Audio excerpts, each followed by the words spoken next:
সবাইকে আসসালামু আলাইকুম। নূর নবী একাডেমিতে স্বাগতম। আজকে সূচক সংক্রান্ত সমস্যা নিয়ে আলোচনা করব। যারা চাকরির প্রত্যাশী এবং নবম দশম শ্রেণীতে অধ্যয়নরত তাদের জন্য সূচক সংক্রান্ত আলোচনাটা অত্যন্ত প্রয়োজনীয় এবং গুরুত্বপূর্ণ। সুতরাং ভিডিওটি স্কিপ না করে ফার্স্ট টু লাস্ট সূচকের বেসিক জ্ঞান অর্জন করাটা বুদ্ধিমানের কাজ হবে। কথা না বাড়িয়ে চলো শুরু করা যাক। সূচকীকরণ হলো একটি প্রক্রিয়া যেখানে উপস্থাপন করা হয় b⁴n এই আকারে। এখানে b কে বলা হয় বেস, যার বাংলা অর্থ হলো ভিত্তি, এবং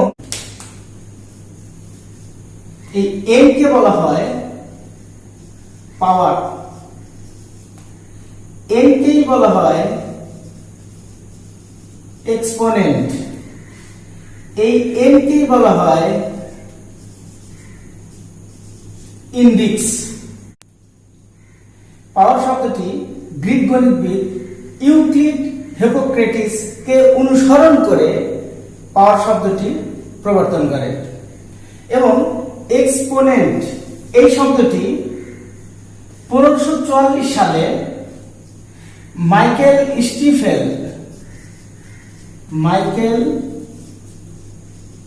স্টিফেল সর্বপ্রথম এক্সপোনেন্ট শব্দটি প্রবর্তন করেন। তারও অনেক বছর পর 1696 সালে স্যামুয়েল জিক ইন্ডেক্স শব্দটি প্রবর্তন করেন। তাহলে এই পুরা সিস্টেমটাকে বলা হয় সূচকীয় রাশি। এই সূচকীয় রাশিকে পড়তে হয়, শুরুতে গণিতবিদগণ পড়তেন n-তম ঘাত বা শক্তিতে উন্নীত b। পরবর্তীতে উন্নীত শব্দটা তারা বাদ দিয়ে দ্বিতীয় ধাপে তারা পড়তেন n-তম ঘাত বা শক্তিতে b। তারপরে বিভিন্ন গণিতবিদগণ এটাকে পড়তেন b⁴n। বর্তমানে গণিতবিদগণ এটাকে পড়েন এই nth এটা বাদ দিয়ে এটাকে পড়েন b⁴n। আর আমরা যারা আছি তারা সকলেই এখন সুবিধার জন্য আরেকটা শব্দ অ্যাড করে ফেলি, সেটা হলো আমরা পড়ি b⁴n।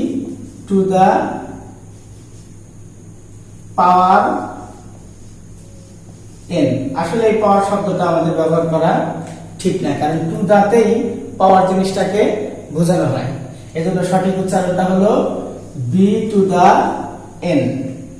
আশা করি সূচক সংক্রান্ত যে রাশি, এই রাশিটাকে কিভাবে উচ্চারণ করতে হয়, এই রাশিটার এই পাওয়ার, এক্সপোনেন্ট, ইন্ডেক্স কিভাবে নামকরণটা হলো, কখন কে নামকরণগুলো করেছেন, সেই বিষয়ে আর কারো কোনো সমস্যা থাকার কথা না।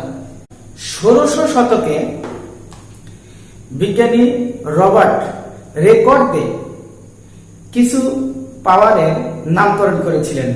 আমরা এখন সেই পাওয়ারের নামকরণগুলোকে দেখব। রবার্ট রেকর্ডে এ স্কয়ার এটাকে সর্বপ্রথম তিনি স্কয়ার্ড নামে অভিহিত করলেন। এর উপরে পাওয়ার 3 কে তিনি কিউবড নামে উপস্থাপন করলেন। a⁴ কে অর্থাৎ পাওয়ার 4 হলে তিনি এটাকে জেনজিক নামে বলতেন, এবং পরবর্তীতে এটাকে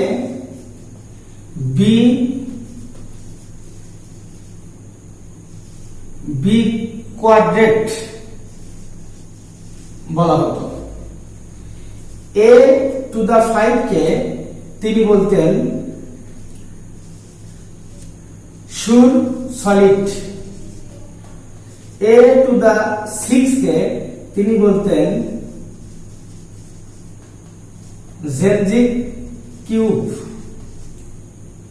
Gen Z cube, a to the 7 কে তিনি বলতেন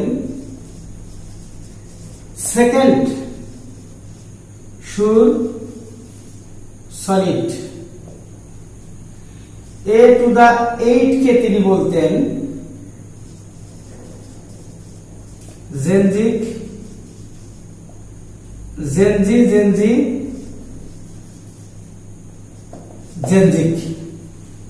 কিন্তু বর্তমান সময়ে আমরা এই নামকরণগুলোকে আর বলি না, আমরা বলি স্কোয়ার্ড না বলে আমরা বলি এ স্কোয়ার, আমরা বলি এ কিউব, তারপরে যতগুলা কিউবের পরে যতগুলা থাকে সবগুলাকে আমরা বলি টু দা, যেমন a to the 4, a to the 5, a to the 6। এখন আমরা এ স্কোয়ার এটা আসলে কি মিন করে সেই জিনিসটা দেখব।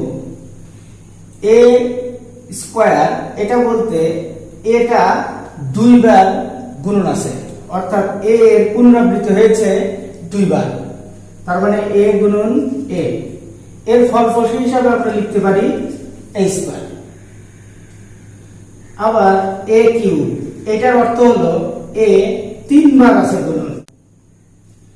আবার এ two the power A to the 4 এটা 4 বার আছে গুণন, অর্থাৎ এ টু দি পাওয়ার যদি আমি n বলি, এ টু দা n বলি, তাহলে বুঝতে হবে এ n সংখ্যক বার গুণন আছে, এ এর n সংখ্যক বার গুণফলই হচ্ছে n সংখ্যক বার গুণফলই হচ্ছে এ টু দি পাওয়ার n, অর্থাৎ এ এর n সংখ্যক বার গুণফলই হচ্ছে এ টু দি পাওয়ার n এর মানের সমান।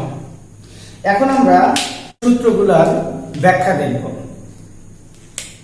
a to the power m dot a to the power n এটাকে লেখা যায় a to the power m plus n, এবং স্বাভাবিকভাবে বলা হয় যে ভিত্তি যদি একই হয় তাহলে তাদের গুণফলটা ওই দুটা ভিত্তির একটা ভিত্তি কমন নিয়ে উপরের পাওয়ারগুলোকে যোগ করে দিতে হয়। কিন্তু কেন এরকম হয় এখন আমরা সেই বিষয়টাই দেখব। মনে করি 2 এর উপর কিউব আছে এবং 2 এর উপর 4 আছে, এর অর্থ কি? এর অর্থ হলো 2 আছে 3 বার গুণন, তাই 2 গুণন 2 গুণন 2, এবং 2 এখানে 2 আছে 4 বার গুণন, তাই 2 গুণন 2 গুণন 2 গুণন 2। এখন আমরা যদি দেখি তাহলে 2 আছে মোট 7 বার, আর এই 7টা কিন্তু আমরা এইভাবে লিখতে পারি, এই যে এখানে 3 আছে আর এই যে এখানে 4 আছে, এই 3 আর 4 এর যোগফল। এইভাবে এক্সপ্রেশন না করে, এত এক্সপ্রেশন না করে সরাসরি আমরা বলতে পারি যে এই যেহেতু আমরা ফলাফল হিসাবে এই দুটার যোগফলই পাইলাম, সুতরাং আমরা বলতে পারি a to the power m dot a to the power n is equal to a to the power দুটার যোগফল। আর এই সূত্রের আবিষ্কারক, এই সূত্রটা প্রমাণ করেছেন যিনি, সেটা এ ভিত্তি না দিয়ে তিনি লিখেছিলেন 10 two the power a dot 10 two the power b is equal two 10 two the power a plus b। এই সূত্রের প্রবর্তকটা হলেন বৈজ্ঞানিক আর্কিমিডিস। এই সূত্রকে বেস করে আমাদের বর্তমানে সূচকে এই সূত্রটার আবির্ভাব হয়েছে, এবং এই সূত্রটাতে উপরের পাওয়ার দুটা গুণ করলেই যে এই দুটা গুণফল, এই দুটা সূচকীয় রাশির গুণফল প্রকাশ পায় তা আমরা একটা এক্সাম্পলের মাধ্যমে বোঝার চেষ্টা করলাম। আমরা আরো একটা এক্সাম্পল দেব। মনে করি 5 এর উপর কিউব আছে এবং 5 এর উপর 8 আছে, তাহলে যদি আমরা এটা বীজগাণিতিক রাশি হিসাবে যদি এটা গুণন করি তাহলে 5 হবে 3 বার, আর এইখানে হবে 8 বার, 2 4 5 6 7 8। তাহলে মোট 5 আছে এখানে 11টা। এত বড় একটা এক্সপ্রেশন দেওয়া খুব কঠিন কাজ এবং সময় ব্যয়বহুল। তাই আমরা এই যেহেতু 11 পেয়েছি, এটার সাথে এইটা আর এটার সম্পর্ক তৈরি করা যায় কিনা একটু চিন্তা করে দেখব। হ্যাঁ, তৈরি করা যায়। কেন? আমি যদি 3 এবং 5 এই দুটা যোগ করি তাহলেই তো 11 হয়ে যায়। তার মানে হলো আমি এই এক্সপ্রেশনটাকে এই দুটার যোগফল আকারে প্রকাশ করতে পারি। এইটাকে আমরা এই 5-এর জায়গায় তো যে কোনো একটা সংখ্যা হতে পারে, এই জন্য আমরা একটা সংখ্যা কল্পনা করলাম a। আর উপরে 3 এবং 8-এর জায়গায় যে কোনো নাম্বার হতে পারে, যার কারণে আমরা এখানে বললাম mn। অবশ্যই এই জায়গায় শর্তটা মেইনটেইন করতে হবে। শর্তটা হলো এই a যে কোনো বাস্তব সংখ্যাই হতে পারে, নো প্রবলেম। ধনাত্মক, ঋণাত্মক, শূন্য সব রকমের সংখ্যাই হতে পারে। কিন্তু m এবং n এই দুটা সংখ্যা অবশ্যই স্বাভাবিক সংখ্যা হতে হবে। স্বাভাবিক সংখ্যা না হলে এরা এই শর্তটা এই সূত্র ফালানো যাবে না। a to the power m dot ভাগ a to the power n এরকম থাকলে এখানে কি লেখা যাবে আমি আগেই লিখলাম না। আমরা একটু এক্সাম্পলের মাধ্যমে বিষয়টাকে আগে বুঝি। মনে করলাম 2 এর উপর এখানে আছে 4 ভাগ 2 এর উপর এখানে আছে 3। এটাকে যদি আমরা বীজগাণিতিক এক্সপ্রেশন দেখাই তাহলে 2 টু দি পাওয়ার 4 এই ভাগ, এই যে ভাগ চিহ্ন দিলাম 2 টু দি পাওয়ার 3। এটাকে যদি আমরা ভাঙি তাহলে উপরে 2 হবে 4টা, নিচে 2 হবে 3টা। এই 3টা কেটে গেল, শুধুমাত্র থাকলো একটা এবং তার পাওয়ার হলো 1।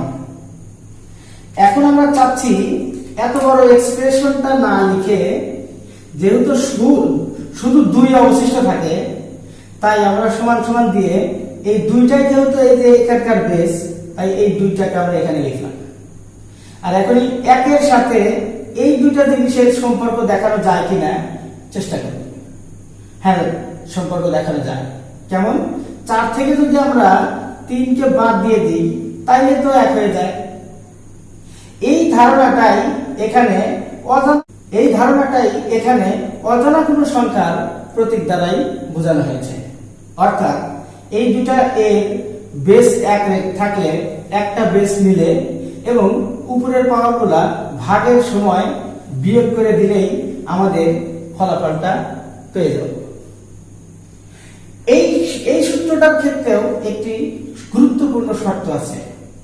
সেই শর্তটা হলো অবশ্যই এই ক্ষেত্রে mটা n এর সমানও হতে পারে, আবার mটা n এর সাথে বড় হতে হবে। কখনোই mটা n এর চেয়ে ছোট হওয়া যাবে না। কারণ এই যে বিয়োগফলটা কিন্তু আমাদের বের হয়েছে এখানে পজিটিভ। দ্যাট মিন্স বিয়োগের ক্ষেত্রে যদি ফলাফল পজিটিভ বের হয় তাহলে শুরুটা বড় হয় এবং শেষেরটা ছোট হয়। এই কারণে যেহেতু এখানে mটা প্রথমে আছে, nটা শেষে আছে, অবশ্যই তাহলে এই mটা n এর চেয়ে বড় হবে অথবা সমান হবে। কারণ যদি সমান হয় তাহলে হয়ে যাবে 0। 0কেও ধনাত্মক কল্পনা করা হয়, যদিও জিরোর কোনো ধনাত্মকতা নেই, ঋণাত্মকতাও নেই, তবে 0কে ধনাত্মকই কল্পনা করে কাজ করা হয়।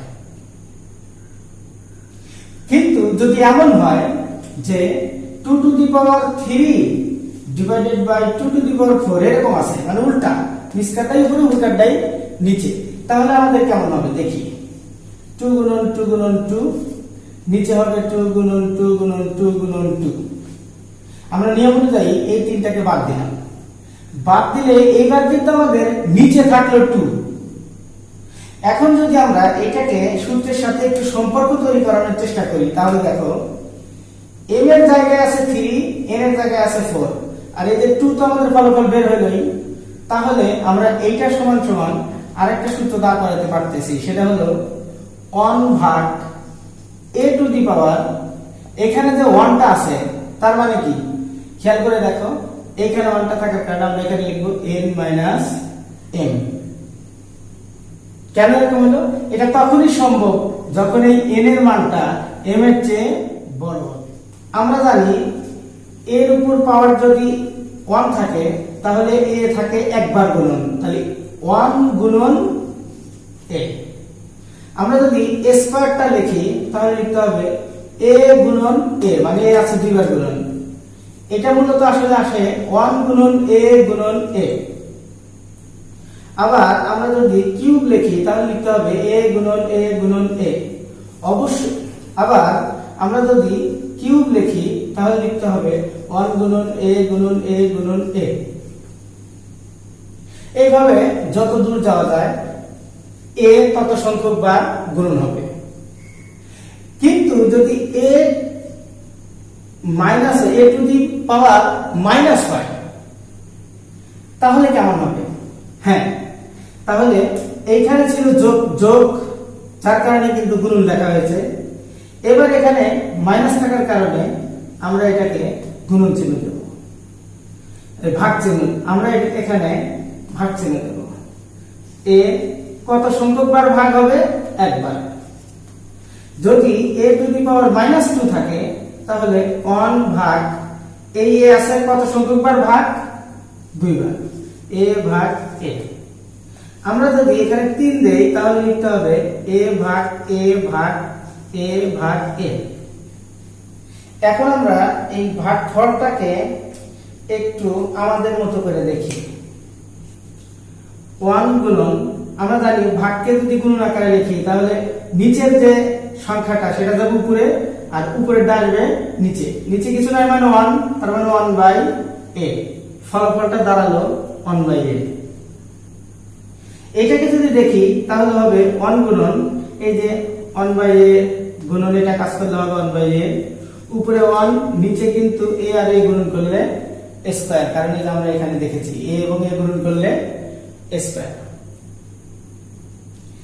এভাবে যদি আমরা এটাকে দেখি তাহলে এখানেও একই কাহিনী হবে, এরকম 1 বাই a কিউব। তাহলে আমরা এরকম ভাবে করতে করতে করতে করতে বা এরকম করতে করতে যদি এখানে n সংখ্যক বার যাই তাহলে হবে 1 গুণন a গুণন a গুণন a গুণন ডট ডট ডট ডট গুণন n সংখ্যক বার গুণন।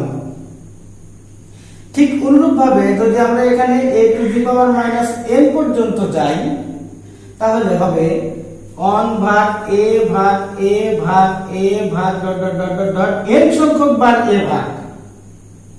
দ্যাট মিন্স এটার ফলাফল হবে 1 ভাগ a to the power n। এই জন্য আমরা একটা সূত্র লিখে থাকি a to the power minus n is equal two 1 ভাগ a to the power n।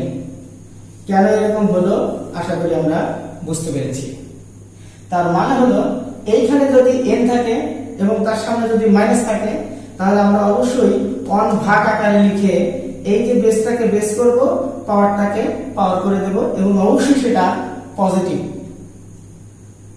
আমরা যদি এখন 2 টু দি পাওয়ার মাইনাস 3 এটাকে লিখতে চাই তাহলে খুব আয়েসে এই মাইনাস চিহ্নটার কারণে 1 ভাগ দেব, তারপরে 2 এর উপর কিউব, দ্যাট মিন্স 1 বাই 8।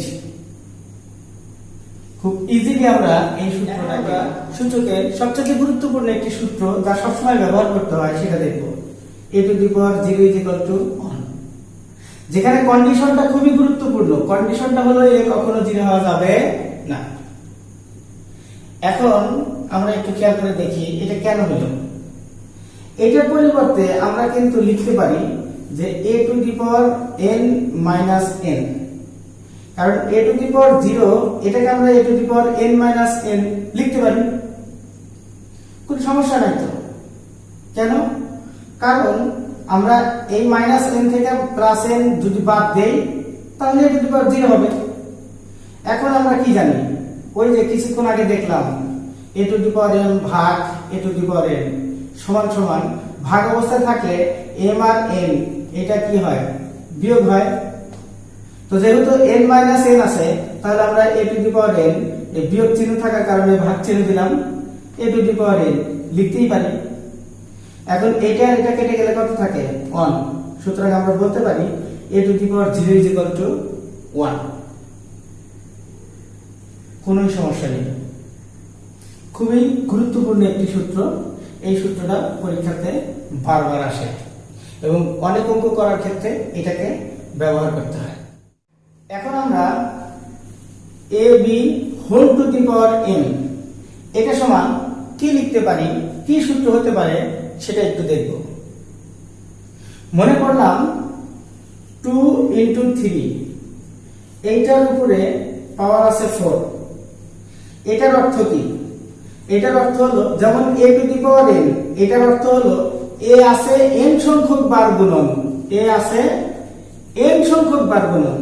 তাহলে 2 গুণন 3 এর উপর 4, এটার অর্থ হলো 2 গুণন 3 আছে 4 সংখ্যক বার, 2 গুণন 3 আছে 4 সংখ্যক বার, 2 গুণন 3।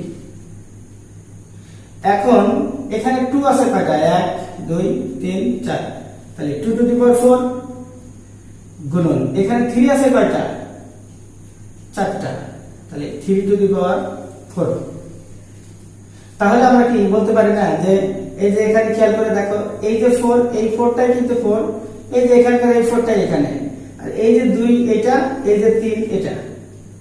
তাহলে তো আমরা বলতে পারি না যে এই 2 এর উপর যেমন 4 হয়েছিল ঠিক এর উপরে তাহলে m হবে ইনটু b এর উপরেও m হবে। এইটা হচ্ছে আমাদের আরেকটা সূচকের সূত্র। এখন আমরা a to the power m into a to the power m whole to the power n এটা সমান কত লেখা যাবে সেই জিনিসটা এখন আমরা দেখব। এটা বোঝার আগে আরো একটি উদাহরণ আবার টানি।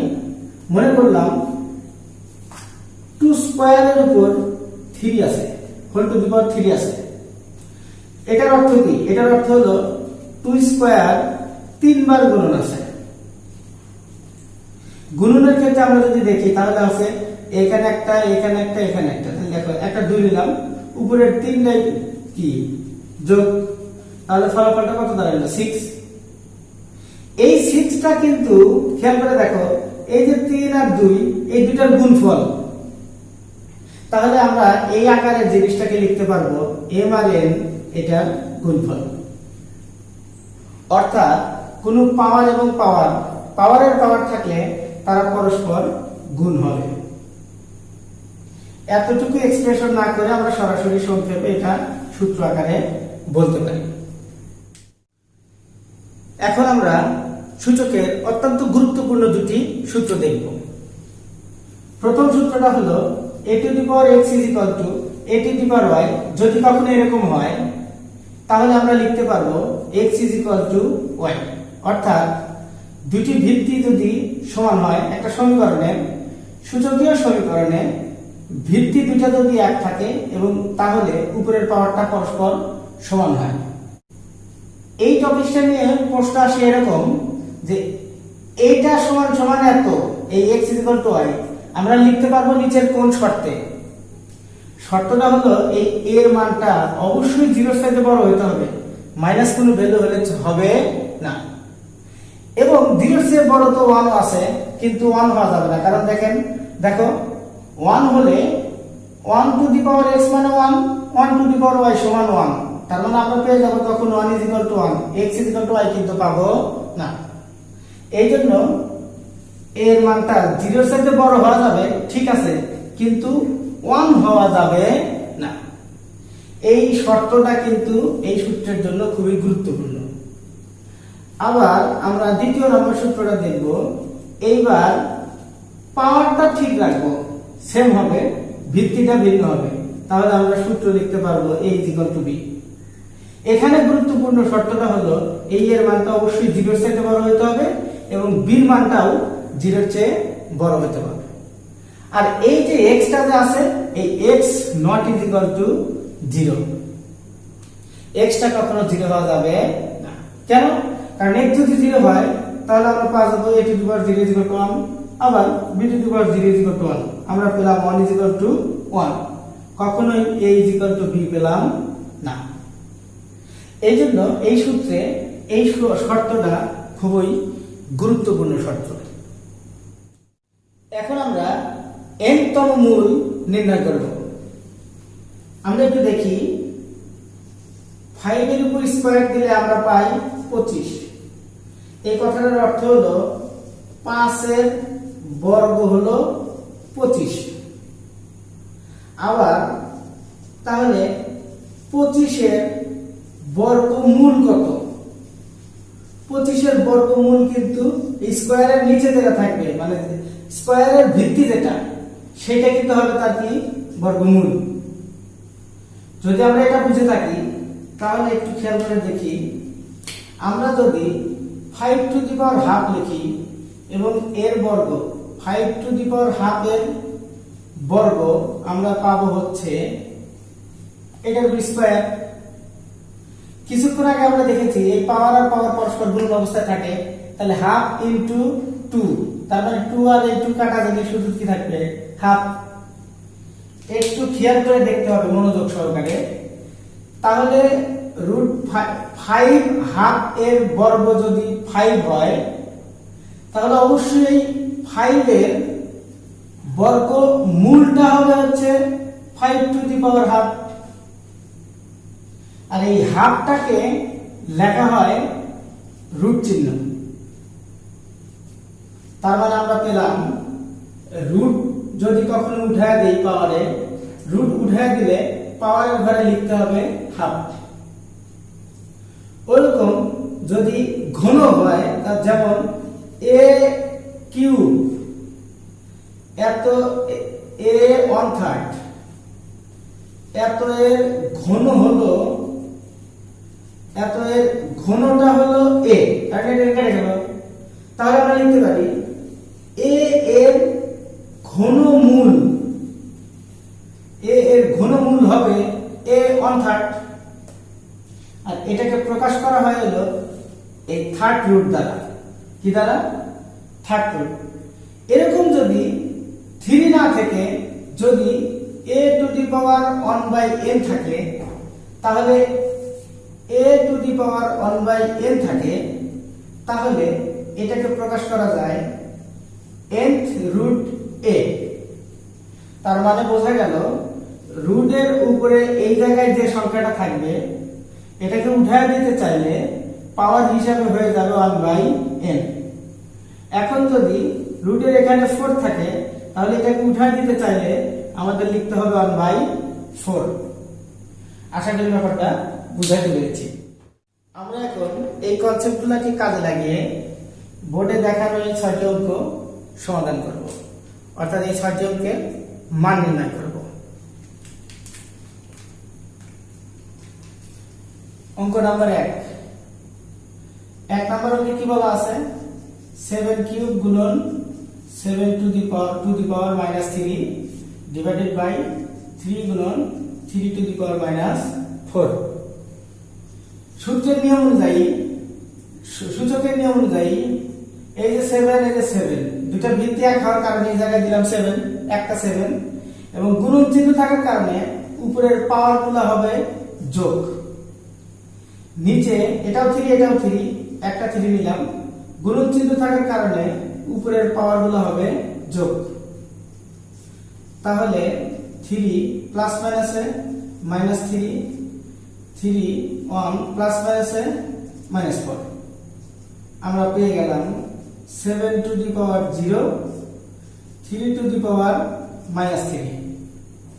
এটাকে কাজ করলে হবে 7 টু দি পাওয়ার 0 মানে 1, এই যে কোনো কিছুর উপর পাওয়ার 0 মানে 1, a টু দি পাওয়ার 0 = 1, এরকম 7 এর উপর 0 আছে তাহলে 1, আর 3 টু দি পাওয়ার -3। এটাকে যদি আমরা ভাঙি, এই যে মাইনাসের কারণে হবে 1 ভাগ, আমরা দেখিয়েছিলাম a to the power -n = 1/a two the power n। তো এই যেখানে মাইনাস থাকার কারণে আমরা 1/, লিখলাম, তারপরে 3 এর উপর কিউব।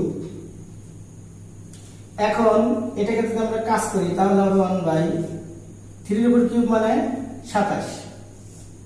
একটু যদি খেয়াল করি তাহলে দেখা যাবে এই 27 যাবে উপরে, 1 আসবে নিচে, তাহলে আমাদের টোটাল অ্যানসারটা হলো 27। অত্যন্ত সহজ একটা অঙ্ক, ক্যালকুলেশনগুলো সূত্রের নিয়মে ফেললেই রেজাল্টটা চলে আসবে। 2 নম্বর অঙ্কে বলা আছে third root 7 square third root 7 divided by root 7। কিছুক্ষণ আগে আমরা দেখলাম nth রুট থাকলে এটাকে ভাঙাইতে হয় 1/n আকারে। তো 7 স্কয়ারের উপর এই যে থার্ড রুট থাকার কারণে হবে 1/3, 7 এর উপর তাহলে হবে 1/3, আর রুট থাকলে হবে হলো হাফ। 7 এটা গুণন অবস্থায় থাকলে 2/3 হবে, 1/3 7 হাফ।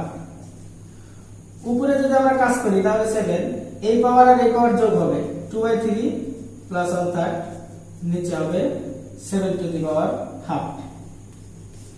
এখন এখানে যদি আমরা কাজ করি উপরে লসাগু করলে হবে 3, 2 প্লাস 1, নিচে হবে 7 to the power half.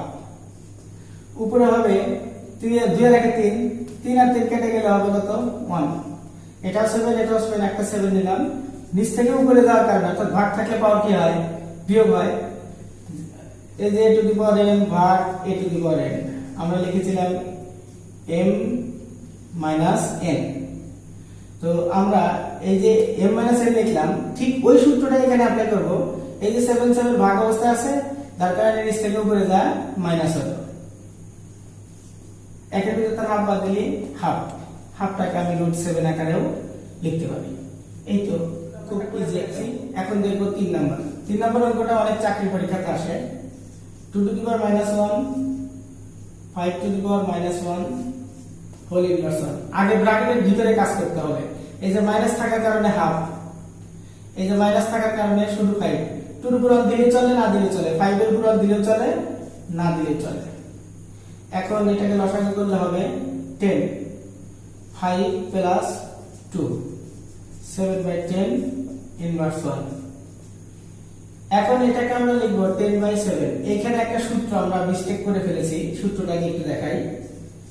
a/b whole to the power -1 যদি এরকম থাকে, এটার অর্থ হলো এই মাইনাসের কারণে 1 ভাগ, তারপরে a/b এর উপর পাওয়ার হলো, এখানে পাওয়ার যা থাকবে তাই, পাওয়ার আছে 1 যার কারণে 1 a/b। যদি আমরা এটাকে কাজ করি তাহলে দাঁড়াবে b/a। তাহলে এরকম যদি থাকে আমরা অনায়াসে লিখতে পারবো b/a। তার মানে হলো যদি কোনো একটা ভগ্নাংশের উপর ইনভার্স চিহ্ন থাকে তাহলে ইনভার্সটা বাদ দিয়ে লিখতে চাইলে লব যাবে হরের জায়গায়, হর আসবে লবের জায়গায়, এরকম। এখন পাওয়ারটা যদি 1 না থেকে a/b whole to the power -n আকারে থাকে, n পাওয়ার কতটা জানি না, তাহলে আমাদের কাজটা হবে b/a whole to the power n। অর্থাৎ মাইনাস থেকে আমরা যদি প্লাস চিহ্ন লিখতে চাই তাহলে এইটাকে লবকে হরের জায়গায়, হরকে লবের জায়গায় লিখতে হবে। সেই সূত্রটা আমরা এখানে অ্যাপ্লাই করলাম। এই যে ইনভার্স আছে যার কারণে নিচ কাটটা উপরে, উপর কাটটা নিচে, আর হোল টু দি পাওয়ার এখানে হবে 1 লেখার কোনো প্রয়োজন নেই। এটাই হলো অ্যানসার। এরপর number 4, 2a inverse 1 plus 3b inverse 1 whole to the power -1। এটাকে আমরা লিখতে পারবো, এই ইনভার্স থাকার কারণে লিখতে পারবো 1/a plus 3 into b inverse থাকার কারণে আমরা লিখতে পারবো 1/b। তারপর যা আছে তাই, এরকম থাকার কারণে আমরা লিখতে পারবো 2/a 3/b whole to the power -1। লসাগু করলে হবে ab, a কাটা গেল 2b, bb কাটা গেল 3a ইনভার্স 1। এখন এই ইনভার্স থাকার কারণে নিচ কাটটা উপরে আর উপর কাটটা নিচে, এটাই হলো answer. Number 5, a square b to the power -1 a to the power -2b whole to the power whole square. এখন এটাকে যদি কাজ করি, খেয়াল করে দেখো, এই যে নিচ থেকে যদি উপরে নিয়ে যাই পাওয়ার, তাহলে এটা হয়ে এটা হয়ে একটাই লিখলাম, এই 2 আর এই 2 যোগ হয়ে হবে 4। আর এটাকে যদি নিচ থেকে উপর থেকে যদি নিচে নিয়ে আসি তাহলে এই 1 এর সাথে এই 1 যোগ হয়ে হবে হলো 2, এইটার উপরে স্কয়ার। খুব ইজিলি আমরা লিখতে পারছি 4 আর 2 গুণ করলে হবে 8, 2 আর 2 গুণ করলে হবে 4। এটাই হলো আমাদের। এটাই হলো আমাদের অ্যান্সার। লাস্ট নাম্বার 6 নাম্বার এবং মোস্ট ইম্পর্টেন্ট একটা অঙ্ক পরীক্ষাতে এটা আসে। √(x⁻⁻1 * y √(y⁻1 * z √(z⁻1 * x)। আমরা ইনভার্সের কারণে 1/x লিখব, ইনভার্সের কারণে 1/y লিখব, ইনভার্সের কারণে 1/z * x। আশা করি আর এখন এটা বলতে হবে না। y/x z/y x/z সবার উপরে রুট দিলাম, তাহলে y/x z/y x/z এটা কাটা গেল, √(1 = 1। যদি আমার ভিডিওটি সবার ভালো লেগে থাকে অবশ্যই আমার চ্যানেলটি সাবস্ক্রাইব করবে, আর যদি ফেসবুক পেজে দেখে থাকো তাহলে অবশ্যই পেজটাকে লাইক দিয়ে সঙ্গে থাকবে, বেশি বেশি প্র্যাকটিস করবে। পরবর্তী ভিডিওতে নবম দশম শ্রেণীর সাধারণ গণিতের 4.1 সম্পূর্ণ অধ্যায়টি নিয়ে আমি ভিডিও করব। সেই ভিডিও আসার আগ পর্যন্ত সকলে ভালো থেকো। আল্লাহ হাফেজ।